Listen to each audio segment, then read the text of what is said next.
Samsung এর mid range সিরিজের recently launch হওয়া লেটেস্ট ফোনটি কিন্তু এই স্যামসাং A56 এবং যা কিন্তু এখন পাওয়া যাচ্ছে 43,000 টাকার আশেপাশে। প্রথমত এই বাজেটে কিন্তু তারা জোস একটা ডিজাইন অফার করছে, যা দেখতে কিন্তু খুবই প্রিমিয়াম। পেছনে ব্যাক গ্লাস, তার সাথে অ্যালুমিনিয়াম ফ্রেম ব্যবহার করা হয়েছে। তার পাশাপাশি ডিসপ্লে সেক্টরে কিন্তু স্যামসাং এর নিজস্ব super AMOLED with 120 hertz refresh রেটের একটা জোস ডিসপ্লে ব্যবহার করা হয়েছে, যা কিন্তু আপনার কন্টেন্ট ওয়াচিং এক্সপিরিয়েন্সকে আরো বেটার একটা লেভেলে নিয়ে যাবে। তার পাশাপাশি পারফরমেন্স সেক্টরে কিন্তু ফোনটাতে Exynos 1580 ব্যবহার করা হয়েছে, যার আন্তঃ স্কোর 9 লাখ প্লাস, এবং যেটা দিয়ে কিন্তু আপনারা একদম হেভি ইউজ থেকে শুরু করে মোটামুটি টুকটাক গেমিংও করতে পারবেন এই স্মার্টফোনটি ব্যবহার করে।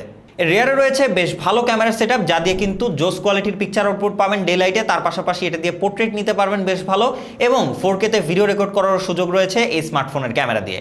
এবং ফোনটার ব্যাটারি সেগমেন্টে ব্যবহার করা হয়েছে 5000 mAh এর ব্যাটারি উইথ 44 ওয়াটের সুপার ফাস্ট চার্জিং সাপোর্ট।